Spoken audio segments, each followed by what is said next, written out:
Assalamualaikum warahmatullahi wabarakatuh. Pada video ini saya akan menjelaskan materi dari mata kuliah argumentasi hukum di mana kita sudah masuk ke dalam pembahasan tentang penalaran induktif. Pada pertemuan yang sebelumnya, kita sudah belajar tentang penalaran deduktif, di mana penalaran deduktif itu adalah penalaran yang berangkat dari peristiwa yang umum menuju ke peristiwa yang khusus, lalu kita dapat menarik sebuah kesimpulan. Jadi polanya adalah umum ke khusus. Nah, kalau penalaran induktif itu sebaliknya, kita akan menarik sebuah kesimpulan yang umum dan itu berangkat dari peristiwa-peristiwa atau pernyataan yang khusus. Jadi polanya itu dari khusus ke umum. Nah, di dalam penalaran induktif ini kita mengenal beberapa metode atau teknik yang digunakan, di antaranya adalah generalisasi, analogi, juga hubungan sebab akibat.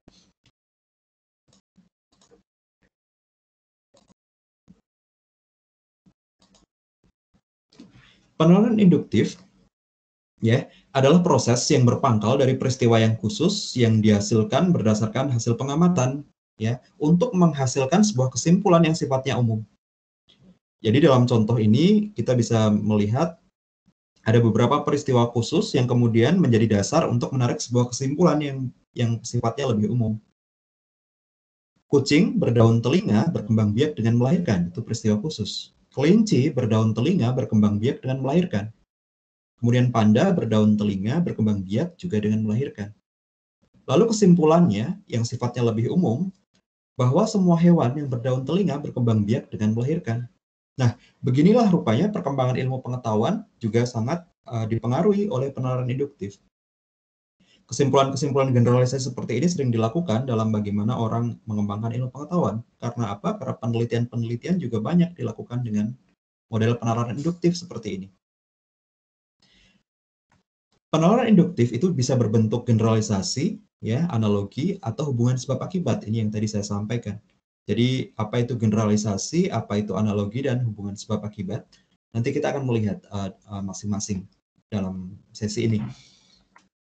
Contohnya begini, bahwa remaja saat ini lebih menyukai tari-tarian dari Barat, atau mungkin bisa saya tambahkan tari-tarian dari Asia Timur misalnya, atau Korea, Jepang misalnya. Begitu pula juga dengan musik ya. Dengan musik, remaja-remaja kita saat ini lebih suka musik-musik barat, musik-musik Asia Timur, begitu. Begitu juga dengan tarian dan kesenian tradisional mulai ditinggalkan dan beralih mengikuti tren barat. Ya, mengenai hal ini kita bisa melihat ya dalam peristiwa-peristiwa empirik ya, bahwa memang ini menjadi sebuah tren. Jadi masyarakat, khususnya remaja, mereka lebih menyukai budaya-budaya seperti itu.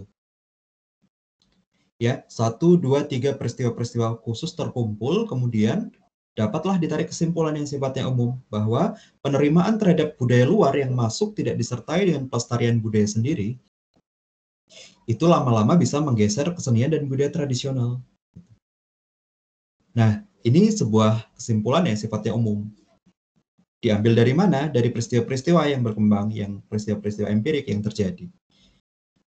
Menghasilkan sebuah kesimpulan yang sifatnya umum. Ini adalah penalaran induktif. Bisa jadi ini juga merupakan penelitian, misalnya penelitian tentang bagaimana kesukaan remaja tentang musik misalnya, atau tentang tari-tarian misalnya. Maka dengan penalaran induktif, kesimpulan yang diambil bisa berbentuk seperti itu. Baik, kita akan pelajari satu persatu bentuk-bentuk ya dalam penalaran induktif. Yang pertama adalah generalisasi. Ya, sesuai dengan namanya, generalisasi. Maka generalisasi itu adalah proses penalaran yang bertolak dari fenomena individual atau yang khusus menuju kepada kesimpulan yang umum. Contohnya seperti ini. Ini beberapa contoh ini Anda bisa melihat ini peristiwa-peristiwa khusus ya, peristiwa-peristiwa fenomena individual. Dian, seorang mahasiswi, merasa bahwa pembelajaran online di masa pandemi ini tidak efektif. Itu peristiwa individual, peristiwa khusus. Kemudian Edward, seorang mahasiswa, merasa bahwa pembelajaran online di masa pandemi ini juga tidak efektif. Hal yang sama dirasakan Sony. Sony, seorang mahasiswa yang juga merasa bahwa pembelajaran online di masa pandemi ini tidak efektif. Maka dari peristiwa-peristiwa seperti itu dapatlah ditarik sebuah kesimpulan yang sifatnya umum, bahwa semua mahasiswa merasa pembelajaran online di masa pandemi ini tidak efektif. Nah, ini kesimpulan umum yang diambil. Anda bisa membayangkan ini bisa jadi adalah sebuah penelitian yang mana hasil akhirnya seperti itu bunyinya. Pembelajaran di masa pandemi ini tidak efektif. Pembelajaran online di masa pandemi ini tidak efektif. Kesimpulan generalisasi yang diambil seperti itu. Nah, tetapi kita bisa melihat apakah betul pernyataan semua mahasiswa merasa pembelajaran online di masa pandemi tidak efektif itu bisa diterima sepenuhnya, maka kita bisa menelaah, ya beginilah generalisasi. Sebetulnya kalau Anda melihat ya secara kebenaran probabilitasnya, itu kita tidak bisa menerima sepenuh-penuhnya bahwa akan semua mahasiswa itu merasa hal yang sama. Ya, contoh kemungkinan kesalahannya apa? Contoh kemungkinan kesalahannya adalah ada peristiwa khusus yang lain yang memang tidak ditangkap atau tidak potret dalam penelitian ini. Ternyata Sonya yang juga seorang mahasiswa, dia merasa bahwa pembelajaran online itu efektif ya. Pembelajaran online di masa pandemi ini efektif. Baginya pembelajaran online seperti ini dia malah justru bisa berkembang misalnya. Dia bisa berkembang karena pembelajaran media online dengan teknologi seperti ini memungkinkan kita untuk menjelajah berbagai karya ilmiah, berbagai studi literatur yang sangat mendukung, dan pola komunikasi dengan dosen juga bisa terjadi secara efektif karena ada media-media pembelajaran yang digunakan secara kreatif misalnya. Dan bagi Sonya, pembelajaran online itu efektif gitu. Nah, peristiwa yang seperti ini bisa ya bisa menunjukkan bahwa kesimpulan generalisasi itu memang secara metode itu bisa diterima. Ya, tetapi kalau kita pertanyakan, mungkin itu bukanlah sebuah kebenaran satu-satunya yang ada gitu. Karena bisa jadi ada temuan yang lain. Ya, kita akan melihat seperti itu juga sebetulnya dalam penelitian ya. Kalau Anda melakukan penelitian, maka ketika penelitian itu dilakukan misalnya dalam paradigma positivistik, sangat dimungkinkan dilakukan sebuah generalisasi. Maka ketika kita terjun penelitian di lapangan, nanti saudara akan melihat peristiwa-peristiwa khusus. Lalu saudara nanti akan membuat sebuah hasil penelitian, dan hasil penelitian itu adalah kesimpulan umum. Lalu apakah kesimpulan umum yang Anda ambil itu bisa memotret semuanya? Oh, jelas tidak. Karena kita bicara tentang apa? Bicara tentang sampel. Kita bicara tentang responden. Kalau yang tadi Anda lihat, kalau ada yang tadi Anda wawancara atau Anda berikan kuesioner, jawabannya adalah A, maka kesimpulan umumnya Anda adalah A, begitu. Ya, tetapi kalau Anda penelitian yang sepenuhnya semuanya, mungkin jawaban Anda tidak akan A semua, gitu. Tetapi yang Anda potret, Anda tangkap dalam kuesioner Anda itu A semua misalnya, atau mungkin ada 1, 2 yang B tapi Anda abaikan, itu sah-sah saja di dalam generalisasi. Tetapi begitulah generalisasi. Jadi generalisasi itu, ya kita akan mengenal di sini ada macam-macam generalisasi, yaitu generalisasi sempurna dan generalisasi tidak sempurna. Kalau generalisasi sempurna tidak ada masalah. Jadi generalisasi sempurna itu adalah generalisasi di mana seluruh fenomena itu menjadi dasar penyimpulan. Contohnya apa? Contohnya sensus penduduk. Ya kan? Sensus penduduk itu apa? Sensus penduduk itu kan dihasilkan dari proses ya pengisian data yang itu sifatnya khusus. Ya semuanya fakta-fakta khusus itu. Begitu dikumpulkan satu Indonesia, maka itu menjadi jumlah data yang umum. Kita akan bisa menghitung, ya kita nggak ngomong soal jumlah penduduknya saja, tapi kita bicara tentang agama misalnya dan lain-lain. Nah, sensus penduduk yang diambil melalui cara seperti itu adalah bentuk generalisasi sempurna. Karena apa? Karena yang dihitung itu semuanya warga negara tanpa terkecuali. Tidak ada yang tertinggal. Nah, tapi kita akan bisa melihat bentuk yang kedua, generalisasi tidak sempurna, yang ini sebenarnya lebih banyak kita akan bisa rasakan ketika kita melakukan penelitian misalnya. Jadi generalisasi jenis yang ini, generalisasi tidak sempurna, itu generalisasi di mana kesimpulan yang diambil dari sebagian fenomena yang diselidiki diterapkan untuk semua fenomena yang belum diselidiki. Nah, ini yang kita sering katakan ini betul-betul generalisasi. Jadi dia mengambil kesimpulan yang umum, yang itu didasarkan atas apa? Didasarkan atas penelitian yang dilakukan dari fakta-fakta yang dia lihat, tapi tidak semuanya, tapi tidak bicara tentang semua populasi, tidak. Jadi generalisasi itu diambil. Penarikan kesimpulan secara umum itu dilakukan. Contohnya apa ya? Contohnya ini contoh yang sederhana ya. Misalnya pada contoh tentang semua anak-anak menyukai film dinosaurus misalnya. Ya ini mungkin sangat lazim ya, mungkin makanya contoh ini bisa saya kutipkan untuk Anda. Jadi hampir semua anak itu suka suka dinosaurus begitu, suka film dinosaurus. Oleh karenanya kesimpulan seperti ini mungkin bisa diterima, tetapi saya percaya ini adalah generalisasi tidak sempurna. Hanya karena saya bertemu si A, ya, dia suka film dinosaurus, ketemu si B, dia suka film dinosaurus, ketemu si C suka film dinosaurus, ketemu D juga begitu, ketemu E juga begitu, ketemu F juga begitu, G, H, I, J juga begitu, maka saya katakan semua anak-anak suka film dinosaurus. Nah, ini generasi tidak sempurna, tetapi ini mengandung kelemahan karena bisa jadi si T itu tidak suka film dinosaurus gitu. Tetapi karena ini sebuah metode dan generalisasi seperti ini adalah sebuah metode yang sah digunakan, maka sebetulnya ini lazim digunakan. Dalam pengembangan ilmu pengetahuan seperti yang tadi saya katakan, ini lazim untuk digunakan, ya. Penelitian-penelitian itu kebanyakan dilakukan dengan cara seperti itu. Karena apa? Karena misalnya gini, ketika saya membuat sebuah penelitian tentang kesadaran hukum masyarakat misalnya, di Indonesia misalnya, lalu saya menentukan sampel, saya menentukan responden, tentu saja ada argumentasi kenapa saya menentukan sampel di sini, di sini, di sini misalnya. Saya nggak mungkin terjun semua untuk meneliti satu persatu semua warga negara Indonesia kan. Nah karena itu saya menetapkan sampel, ya responden saya tentukan, lalu saya menyebarkan kuesioner misalnya. Atau jika perlu saya melakukan wawancara lebih lanjut misalnya. Tetapi saya tidak akan bisa menjangkau semuanya. Lalu ketika sampel itu saya lakukan secara baik menurut kaidah keilmuan begitu ya, ada representasi yang sudah saya lakukan, maka di akhir kesimpulan ini saya membuat sebuah kesimpulan yang sifatnya umum. Kesimpulannya adalah warga negara Indonesia tidak memiliki kesadaran hukum terhadap bla bla bla bla bla misalnya.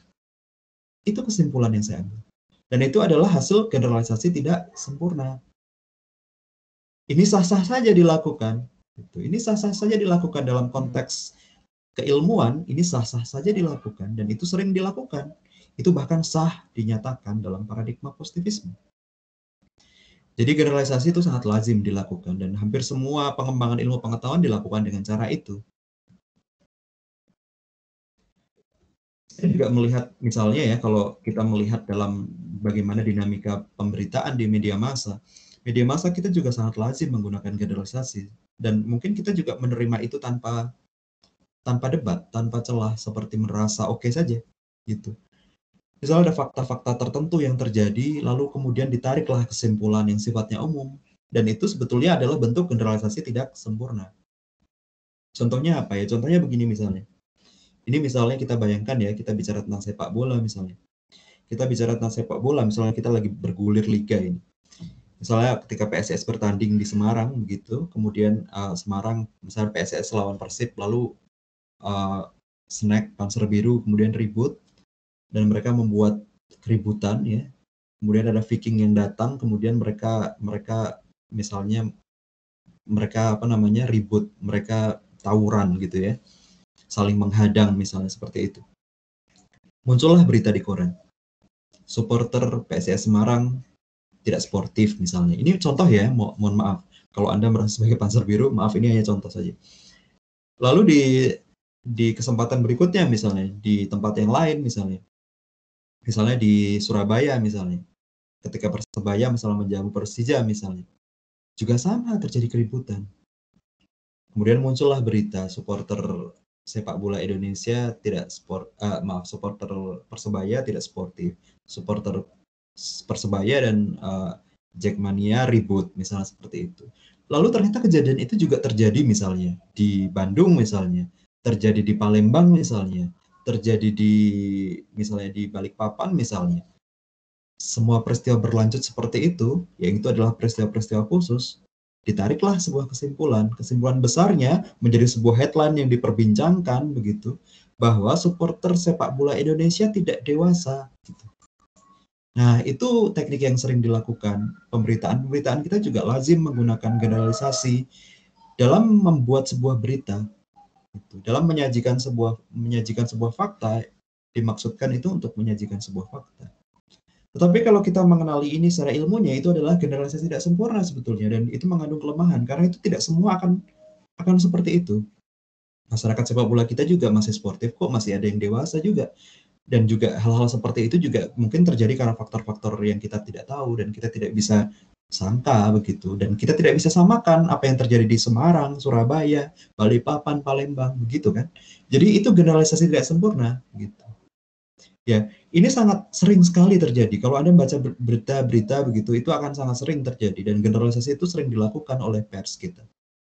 Ya, dulu misalnya ketika di Semarang ada teror di Semarang misalnya ada teror apa namanya pembakaran kendaraan itu ya ketika diparkir di depan rumah kemudian dilempar sesuatu yang itu membuat terbakar ya. Itu terjadi satu tempat itu, di tempat A misalnya. Besok ada lagi berita itu terjadi di tempat B di Kota Semarang. Lalu juga terjadi di tempat C dengan motif yang sama misalnya. Kemudian di di di tempat D itu juga terjadi, di E terjadi. Lalu berikutnya muncullah headline koran, headline media, headline berita. Semarang diteror pembakaran kendaraan. Itu kan generalisasi gitu. Jadi itu generalisasi, juga generalisasi itu tidak sempurna gitu. Nah, tetapi ini sah-sah saja sebetulnya dilakukan.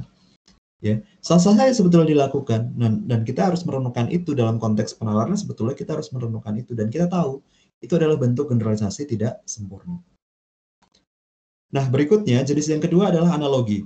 Analogi itu apa? Analogi itu dalam ilmu bahasa adalah persamaan antar bentuk yang menjadi dasar terjadinya bentuk-bentuk yang lain. Jadi kita bicara tentang bentuk yang sama. Analogi itu adalah salah satu proses morfologi ya. Morfologi itu bentuk di mana dalam analogi pembentukan kata baru dari kata yang telah ada.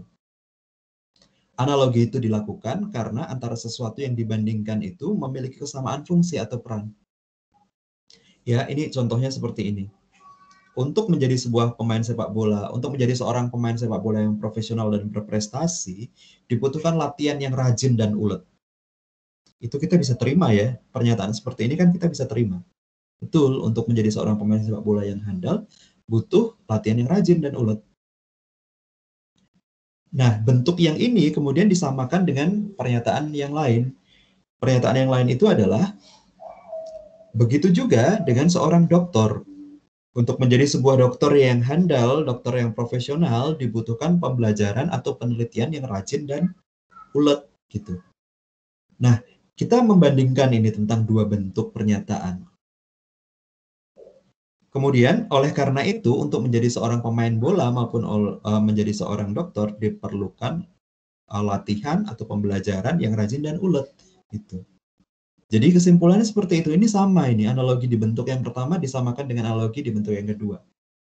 Ada kesamaan bentuk yang diterapkan di sana. Nah, di dalam analogi ini kita mengenal ada beberapa jenisnya, dua jenis. Yang pertama adalah analogi induktif, yang kedua adalah analogi deklaratif. Analogi induktif itu bagaimana? Analogi induktif itu analogi yang disusun berdasarkan persamaan yang ada pada dua fenomena. Kemudian ditarik kesimpulan bahwa apa yang ada dalam fenomena pertama juga terjadi pada fenomena kedua. Ya, persamaan bentuk itu ada pada dua peristiwa begitu. Contohnya apa? Contohnya begini ya, kita melihat sebuah peristiwa pertama. Tim Thomas Indonesia mampu masuk ke babak final. Final apa ya? Tentu saja di final Thomas Cup misalnya. Tim Thomas Indonesia masuk ke babak final karena berlatih keras setiap hari. Oleh karena itu, tim Uber yang perempuan ya, tim Uber Indonesia juga akan bisa masuk ke babak final jika mereka berlatih keras setiap hari. Jadi kita melihat ini ada dua fenomena yang dipersamakan di sini. Dan itu diterapkan begitu saja. Nah, ini jenis analogi induktif. Coba bandingkan dengan jenis analogi yang kedua ini, analogi deklaratif. Jadi analogi deklaratif itu metode untuk menjelaskan atau menegaskan sesuatu yang belum dikenal atau masih samar-samar dengan sesuatu yang sudah dikenal. Jadi kita akan menggunakan analogi ya untuk bisa menerapkan sesuatu itu yang sudah kita bisa terima kepada sesuatu yang masih samar-samar. Cara ini bermanfaat karena ide-ide baru menjadi dikenal juga atau dapat diterima juga. Karena kita mengkaitkan itu, menerapkan pada pernyataan yang memang sudah kita ketahui dan sudah kita percaya dan sudah kita terima gitu. Contohnya begini, ya. untuk penyelenggaraan negara yang baik diperlukan sinergitas antara kepala negara dengan warga negara. Ini kan konsep yang bisa kita terima, ya kan? Ini konsep yang bisa kita terima. Nah, konsep yang kita terima ini kita terapkan pada konsep yang kita belum tahu begitu. Kita terapkan itu ke peristiwa yang pernyataan yang berikut ini. Sebagaimana manusia, untuk mewujudkan perbuatan yang benar diperlukan sinergi antara akal dan hati. Gitu. Di pernyataan yang kedua ini mungkin kita belum bisa membuktikan ya, ini masih samar, ini mungkin masih belum terlalu bisa diterima, tetapi ini diambil. Kesimpulan seperti ini diambil dari pernyataan yang pertama. Dimana kalau di pernyataan yang pertama itu sudah jelas dan sudah bisa diterima kebenaran. Nah, itulah analogi deklaratif. Nah, berikutnya kita mengenal metode yang ketiga dari penalaran induktif, yaitu hubungan kausal. Hubungan kausal adalah penalaran yang diperoleh dari gejala-gejala yang saling berhubungan. Ada hubungan kausalitas di sana. Kausalitas itu prinsip sebab akibat yang sudah pasti antar segala kejadian. Jadi kita akan melihat ada hubungannya, hubungan kausal antara satu kejadian dan kejadian yang lain. Di mana kita melihat di antara itu sudah ada prinsip kepastian ya di antara kejadian-kejadian yang ada. Bahwa setiap kejadian memperoleh kepastian dan keharusan serta kekhususan eksistensinya dari sesuatu atau berbagai hal lainnya yang mendahuluinya. Merupakan hal-hal yang diterima tanpa ragu dan tidak memerlukan sanggahan. Sepertinya itu sudah pasti. Jadi sebab akibat itu mendasarkan kepada sesuatu yang itu diterima oleh banyak orang. Dan itu dianggap sesuatu yang pasti. Kalau begini ya akan begitu. Seperti itulah kira-kira. Jadi ada beberapa macam di model ini, yaitu pertama hubungan sebab akibat, yang kedua akibat sebab, yang ketiga akibat-akibat. Ini mungkin yang ketiga agak kurang lazim ya. Tapi nanti kita akan lihat contohnya. Jadi hubungan sebab akibat, contohnya adalah penebangan liar di hutan mengakibatkan tanah longsor. Ini hubungan sebab akibat yang sangat bisa diterima oleh kita. Ya, penebangan liar ya di hutan itu mengakibatkan tanah longsor. Ini sebuah pernyataan yang tidak apa ya, tidak ragu untuk kita terima. Seperti sesuatu yang sudah pasti, hubungannya seperti itu. Tapi Anda mungkin akan bisa membuat hubungan yang lebih pas lagi ya, misalnya dalam contoh-contoh yang sederhana. Saya ngantuk. Ya, saya ngantuk. Kenapa? Karena saya tadi malam begadang. Nah, saya tadi malam begadang mengerjakan disertasi misalnya. Itu sebab akibat. Ngantuk karena saya kurang tidur. Itu sebab akibat. Nah, kemudian yang kedua, akibat sebab. Ini dibalik saja polanya ya, kita bicara akibatnya dulu. Contohnya, dia juara kelas karena dia rajin belajar. Ini sesuatu yang bisa diterima dan kita menerima kebenaran tentang seperti itu ya. Orang yang rajin belajar, maka dia akan berprestasi misalnya seperti itu. Nah, meskipun nanti Anda bisa mengkoreksi, hubungan kausal itu sebetulnya menimbulkan beberapa celah yang bisa dikritisi. Karena belum tentu juga kan seperti itu. Tetapi manusia ya yang tumbuh melalui konteks berpikir logika, dia akan sangat bisa menerima penalaran jenis seperti itu. Jadi saya lapar karena saya nggak makan, saya ngantuk karena saya nggak tidur. Padahal juga belum tentu gitu ya. Saya bisa aja ngantuk padahal tidur saya banyak. Saya bisa aja lapar karena padahal saya makan banyak, kan seperti itu. Tetapi pola sebab akibat sebab seperti itu diterima. Ya, kita sudah lama sekali terbingkai dalam pola yang seperti itu dan itu kita terima sebagai kebenaran. Jadi misalnya ada orang yang mencuri, ya dia harus dihukum. Itu hubungan yang sangat bisa kita terima dan itu juga diaplikasikan di dalam kita berhukum. Jadi sepertinya kita nggak bisa menerima nanti kalau ada orang yang bersalah tapi nggak dihukum gitu. Karena memang kita membayangkan hubungan pola yang kita bisa terima itu ya seperti itu. Ada sebab, ada akibat. Ya semuanya harus begitu. Maka Anda berpikir dalam kehidupan ini, misalnya Anda berpikir tentang karma misalnya kan. Ada orang dapat karma ya karena dia punya dosa misalnya atau dia punya kesalahan besar misalnya. Itu bahkan itu terangkai dengan baik ya di nalar manusia, nalar kita. Jadi kita selalu membayangkan ada sebab ada akibat, itu selalu terus-menerus seperti itu. Dalam berhukum apalagi. Kalau Mukminah mencuri, ya Mukminah dihukum. Kan seperti itu juga pola penegakan hukum yang dilakukan oleh para penegak hukum kita kan seperti itu. Dan itu sangat jelas sekali penalaran kausalitas itu membingkai pemikiran mereka. Dan kausalitas ini juga menjadi dasar atau menjadi ciri sifat dalam mereka-mereka yang berparadigma positivisme. Ya orang-orang positivisme seperti itu. Segala sesuatu dilihat ya dalam hubungan kausalitas. Oke, di contoh yang di jenis yang ketiga adalah akibat-akibat. Nah, kita bicara tentang akibat-akibat ini. Ya, ini jenis modifikasi sebetulnya ya. Tony melihat kecelakaan ya, oleh karena itu dia melihat tentang banyaknya korban yang berjatuhan.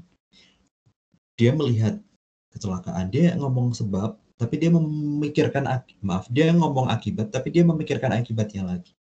Ya meskipun ini tidak lazim, tapi ini modifikasi juga. Kita juga sering memikirkan seperti itu, bicara tentang akibat yang menghasilkan akibat yang lain lagi. Ya, ini hubungan kausal, saudara-saudara. Nah, itu tadi jenis-jenis penalaran induktif. Nah, saya akan lanjut ke pembahasan berikutnya yang ini berbeda. Dan ini menjadi sebuah resume ya tentang pertanyaan, apakah arti penting logika induktif dalam praktek hukum? Ya, arti penting logika induktif dalam praktek hukum. Ya,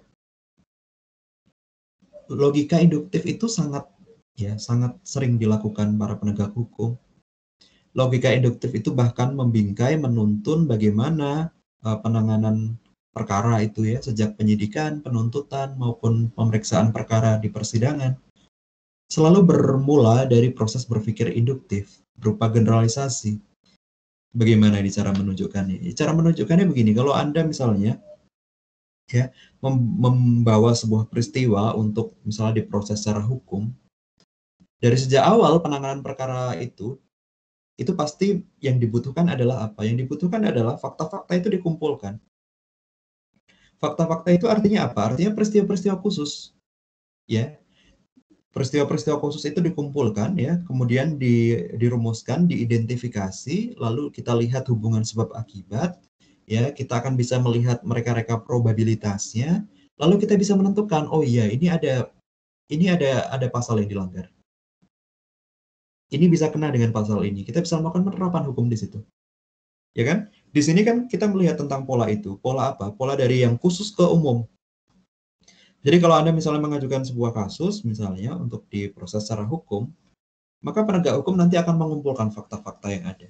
Untuk sampai kemudian dia merasa yes, ya ini pasal ini dilanggar, maka nanti harus terdukung oleh fakta-fakta peristiwa yang ada untuk bisa mendukung pada kesimpulan yang diyakini. Itu kan apa? Itu kan generalisasi. Jadi logika induktif itu digunakan sekali dalam praktek hukum. Ya, itu tadi contohnya konteksnya. Salah satu model penalaran induktif adalah kausalitas. Nah, kausalitas juga ya hubungan sebab akibat ini memainkan peranan penting juga dalam penanganan perkara atau penyelesaian masalah hukum. Oke, sebelum lebih lanjut ya, saya juga mau bicara tentang kalau ini kita bicara tentang arti penting logika induktif, ya ketika Anda belajar tentang logika saya sudah menyinggung itu ya. Saya sudah pernah menyampaikan kepada Anda tentang bagaimana relevansi logika deduktif melalui silogisme ke dalam praktek hukum. Itu terlihat dalam mana ketika penegak hukum itu mengaplikasikan atau menarik sebuah kesimpulan dari peristiwa yang umum ke peristiwa yang khusus. Ini deduktif ya, saya ngomong tentang deduktif lagi. Jadi misalnya ketika hakim itu menentukan tentang bersalah tidaknya misalnya terdakwa, maka dia menggunakan silogisme misalnya. Ataupun sama dengan jaksa penuntut umum, ataupun sama dengan penyidik misalnya. Dia melihat pasal sebagai apa? Sebagai premis mayor. Lalu dia melihat peristiwa sebagai premis minor. Oleh karenanya nanti bisa ditarik kesimpulan, dan itu adalah silogisme. Itu adalah logika deduktif. Ya. Logika deduktif bisa Anda bayangkan seperti itu, ya. Berlakunya atau digunakannya dalam praktek hukum. Dan kita sering sekali melihat bagaimana penerapan hukum itu dilakukan seperti itu. Bagaimana hakim itu menghukum terdakwa karena kesalahan yang itu dihasilkan dari pola berpikir secara silogisme. Dari premis mayor, premis minor, konklusi. Nah, itu logika deduktif. Ya. Saya kembali lagi ke sini. Ini tadi saya bicara tentang logika induktif, ya kan? Kalau induktif tadi, ketika kita bicara tentang bagaimana sebuah penanganan perkara, maka penanganan perkara itu dilakukan dengan mengumpulkan fakta-fakta yang sifatnya khusus. Lalu nanti akan menuju kepada kesimpulan, ini benar apa enggak kesimpulan tentang bahwa dia melakukan itu apa tidak bisa. Ya, dari yang khusus ke yang umum. Termasuk juga di dalam penegakan hukum itu, kita mengenal tentang penalaran induktif melalui kausalitas, di mana kita akan melihat bagaimana pentingnya kausalitas ya di dalam bidang hukum pidana, perdata, dan hukum administrasi. Ya, misalnya begini, kita bicara tentang kausalitas. Di dalam konteks hukum pidana, ya saudara mungkin yang anak-anak pidana belajar tentang ini ya, saya akan menyampaikan secara umum kepada Anda, dan ini sebagai teori untuk Anda memahami tentang bagaimana sih relevansi penalaran induktif itu, khususnya kausalitas dalam penerapan hukum, ya kan? Kita bicara tentang itu di sini. Nah, dalam bidang hukum pidana, ya kita mengenal ada ajaran-ajaran tentang kausalitas, ya, tentang hubungan sebab akibat. Untuk apa? Ya, untuk melihat tentang terjadinya sebuah peristiwa, terjadinya sebuah tindak pidana. Berangkat dari sebab yang mana? Berangkat dari sebab yang mana yang bisa diterima. Maka kita melihat tentang teori-teori ya di dalam hubungan kausalitas ya pada konteks hukum pidana itu. Jadi kita mengenal di dalam hukum pidana itu ada teori mutlaknya von Bury ya. Kemudian juga teori Traeger. Anda bisa mungkin anak-anak pidana sudah sangat paham ya tentang ini. Jadi teori mutlaknya von Bury misalnya, setiap perbuatan adalah merupakan sebab dari akibat yang timbul. Jadi perbuatan itu adalah hasil dari akibat. Setiap perbuatan itu adalah ya perbuatan itu selalu akan bisa ditelusuri di belakangnya itu sebab yang mendasarinya. Itu teori mutlak von Bury. Ya, atau saya balik bahwa setiap perbuatan adalah sebab dari akibat yang timbul. Bahwa setiap sebab itu nilainya sama. Ya. Setiap sebab itu nilainya sama. Teori von Bury ini lebih dikenal dengan teori conditio sine qua non. Ini yang populer ya, mungkin Anda sering mendengar ini.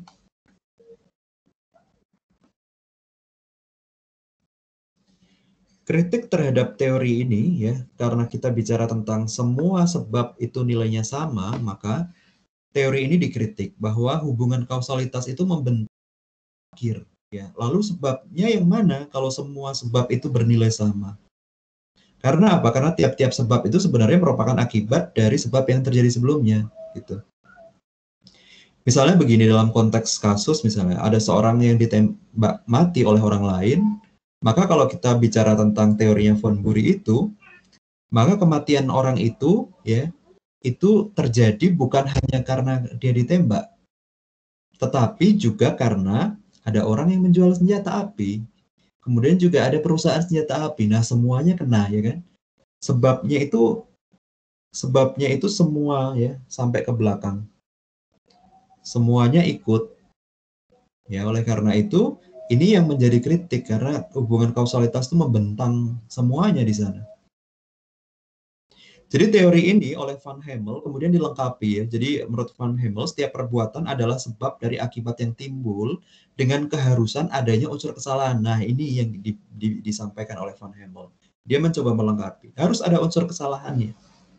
Ya, dalam asas hukum pidana kita mengenal ini sebagai asas Geen straf zonder schuld, yaitu tiada hukuman tanpa kesalahan. Jadi harus dilihat dulu sebabnya itu. Di sana harus terlihat adanya unsur kesalahan di bagian mana itu unsur kesalahan itu. Itu yang akan menjadi sebab yang utama. Nah, kalau kita melihat teori yang berikutnya oleh Traeger gitu, dari banyak sebab yang menimbulkan suatu akibat, Traeger ini melihat kita hanya akan fokus kepada satu sebab saja. yaitu perbuatan mana yang menimbulkan akibat yang dilarang dan diancam dalam hukum oleh undang-undang. Jadi kalau Van Bory tadi kita bicara tentang keseluruhan sebab ya, lalu diperjelas oleh Hamel, di sini Traeger kita bicara tentang bahwa akibat itu ya diakibatkan oleh hanya satu sebab, di mana kita akan mencari akibat yang dilarang dan diancam dalam hukum. Berkaitan dengan itu ada dua teori yang dikenal ya, namanya teori individualisasi dan teori generalisasi. Kalau teori individualisasi itu sebab itu dilihat secara in concreto. Dia dilihat secara konkret, diukur melalui pandangan individual. Ya, penganut aliran ini adalah Berkmeyer, ya. Sebab adalah faktor yang paling menentukan untuk timbulnya akibat. Jadi, kita akan melihat sebab mana yang paling menentukan untuk timbulnya akibat dalam teori individualisasi. Yang berikutnya adalah teori generalisasi. Sebab itu dilihat secara in abstrakto. Jadi menurut perhitungan yang layak atau pandangan secara umum, dari sekian sebab yang ada, diambil satu sebab yang kiranya menimbulkan akibat. Jadi akan diambil satu sebab saja yang menimbulkan akibat, dan itu yang dilihat sebagai yang paling layak, yang dipandang secara umum dapat diterima. Salah satu penganut teori ini, ya, teori generalisasi ini adalah von Kreis dalam teori adekuatnya. Jadi adekuat itu menyatakan bahwa sebab itu harus seimbang dengan akibat yang ditimbulkannya. Ya kan? Kalau kita bicara tentang sebab yang tidak berkaitan langsung ya, seimbang untuk menghasilkan akibat, maka ya kita akan bias di sana. Menurut von Kreis seperti itu. Nah, di dalam praktek peradilan teori kausalitas itu ya kita bisa melihat dalam prakteknya di Belanda begitu ya. Ya, mungkin bagian ini bisa Anda baca, tetapi kita bisa melihat bagaimana teori kausalitas itu diterapkan dalam praktek peradilan. Dalam perkembangan berikutnya, jurisprudensi yang bisa diterima mengenai teori kausalitas ini adalah dua jenis, yaitu teori akibat langsung ya. Kita melihat ya kalau perbuatan itu diakibatkan oleh suatu sebab ya yang menghasilkan akibat langsung. Yang kemudian yang kedua teori adekuat, yang tadi teori adekuat itu teori yang menyatakan bahwa sebab itu harus bisa dilihat bahwa itu adalah sesuatu yang seimbang atau yang wajar, dapat diduga menimbulkan akibat. Itu teori adekuat. Jadi yang sering digunakan sebagai jurisprudensi adalah dua teori ini, akibat langsung dan teori adekuat. Nah, apapun itu teorinya, Anda melihat tentang bagaimana teori kausalitas ini ya digunakan atau diaplikasikan dalam praktek peradilan. Anda bisa melihat ini. Nah, di dalam hukum perdata juga sama. Dalam hukum perdata kita mengenal teori kausalitas. Ya, dalam bidang hukum perdata mempunyai makna penting dalam penentuan kerugian akibat tuan prestasi. Ada beberapa teori hubungan kausalitas juga di dalam hukum perdata ya, teori conditio sine qua non dan teori causa proxima. Yang pertama tadi Anda sudah bisa pahami ya dalam konteks hukum pidana tadi. Yang kedua, teori causa proxima, bahwa teori ini yang dipandang sebagai sebab dari suatu akibat, yaitu hanya kejadian terakhir dalam rangkaian kausa. Jadi yang dilihat itu hanya kejadian terakhir dalam rangkaian kausa. Kemudian yang ketiga teori individualisasi dan keempat teori adekuat. Ya ada empat. Ini ada empat teori ya tentang kausalitas dalam hukum perdata. Saya tidak menyampaikan secara rinci ya, tetapi ini saudara bisa melihat bagaimana kausalitas itu juga bisa diterapkan atau sangat berguna dalam bidang hukum perdata. Kemudian dalam bidang hukum administrasi itu juga sama, Anda bisa lihat bagaimana teori kausalitas itu ya menjadi sesuatu yang penting juga untuk menentukan kerugian, ya kerugian dari dikeluarkannya keputusan tun. Jadi teori yang digunakan itu teori akibat langsung ya. Dalam konteks hukum administrasi yang teori digunakan adalah teori akibat langsung. Contohnya keputusan tun kerugian sebab akibat. Jadi dalam pasal 1 ayat 9 Undang-Undang PTUN ya. Anda bisa melihat di sana teksnya berbunyi, keputusan tun adalah suatu penetapan tertulis yang dikeluarkan oleh badan atau pejabat tun yang berisi tindakan hukum tata usaha negara yang berdasarkan peraturan perundang-undangan yang berlaku, yang bersifat konkret, individual, dan final, yang menimbulkan akibat hukum bagi seseorang atau badan hukum perdata. Di situ Anda bisa lihat ya, pada bagian menimbulkan akibat hukum bagi seseorang. Bagaimana cara menunjukkan ini ya? Kita menggunakan teori akibat langsung. Bahwa keputusan Thun yang dimaksudkan itu harusnya mempunyai akibat langsung terhadap si individu tersebut yang mempunyai sifat konkret individual dan final keputusan. Nah, jadi kalau kita bicara tentang kausalitas seperti itu, dalam beberapa bidang hukum kita akan melihatnya bagaimana kausalitas itu diimplementasikan. Kemudian ada analogi ya. Mungkin di pertemuan setelah Meet ya, saya akan menyampaikan sesi khusus tentang bagaimana kita menerapkan analogi di dalam hukum. Tapi saya akan membahasnya secara umum dulu. Analogi dalam hukum, ya. Jadi analogi dalam hukum itu digunakan kenapa? Karena kadang-kadang undang-undangnya terlalu sempit ruang lingkup yang diaturnya. Sedangkan peristiwa itu berkembang cepat, berkembang pesat. Sehingga apa? Ketika undang-undang secara eksplisit tidak mengatur, maka hakim akan menggunakan pola pikir analogi untuk menemukan hukumnya. Ya, ada beberapa jenis analogi. Nanti kita akan bahas secara khusus ya di pertemuan setelah Meet. Dengan analogi, maka peristiwa yang sejenis, mirip, serupa dengan yang diatur dalam undang-undang diperlakukan sama dengan yang dimaksud dalam undang-undang. Ya, analogi doktrin hukum dan analogi preseden. Ya, analogi doktrin hukum adalah membandingkan kasus yang sedang dihadapi dengan kasus yang secara eksplisit diatur dalam sebuah aturan hukum atau undang-undang. Ya, Anda bisa lihat ini yang populer digunakan. Contoh, ya dalam pasal 1576 KUH Perdata dinyatakan bahwa jual beli tidak menghapuskan sewa menyewa. Nah, bagaimana kenyataannya kalau kita bicaranya bukan jual beli tapi misalnya hibah? Ya, sementara hibah tidak disampaikan di teks itu. Di KUH Perdata tidak bicara tentang hibah menghapuskan sewa, tidak boleh menghapuskan sewa menyewa. Lah, lalu yang dilakukan adalah kita akan bisa membuat konstruksi hukum melalui analogi di sana. Bagaimana hibah itu kemudian ya dianalogikan dengan jual beli. Bagaimana reasoningnya? Reasoningnya adalah hibah dan jual beli itu memiliki persamaan esensial, yaitu apa? Yaitu terjadinya peralihan hak. Dengan demikian, secara analogi bisa diterima bahwa hibah juga tidak bisa menghapuskan sewa menyewa. Nah, itu analogi. Jadi, kalau kita membuat sebuah kesimpulan tentang hal ini, bagaimana kesimpulan tentang logika dan argumentasi hukum dari rangkaian penjelasan ini bahwa ya logika adalah metode untuk menilai ketepatan penalaran yang digunakan untuk menyampaikan sebuah argumentasi. Ini kesimpulan yang umum sekali ya dari pembahasan kita dari awal sampai akhir. Teori argumentasi adalah cara untuk mengkaji bagaimana menganalisis dan merumuskan suatu argumentasi secara jelas dan rasional dengan cara mengembangkan kriteria universal dan kriteria yuridis untuk digunakan sebagai landasan rasionalitas argumentasi hukum. Baik, demikian untuk materi kita tentang penalaran deduktif dan penalaran induktif ya. Di sesi yang sangat padat ini saya bicara full tentang penalaran induktif dan kita mungkin akan lebih spesifik lagi bicara tentang bagaimana itu analogi ya, bagaimana kita akan membuat sebuah konstruksi hukum dalam mana hukum tidak mampu untuk menjawab persoalan secara teks ya dengan teks-teks yang ada dalam undang-undang, maka kita perlu melakukan sebuah penyikapan dan kita akan memungkinkan untuk melakukan sebuah analogi dan bagaimana bentuknya kita akan lanjutkan pada pertemuan setelah mid semester, setelah UTS ya maksud saya. Baik, demikian terima kasih untuk perhatiannya. Kita akan sambung di akhir sesi materi ini. Saya sampaikan selamat menempuh UTS, semoga sukses. Saya akhiri, assalamualaikum warahmatullahi wabarakatuh.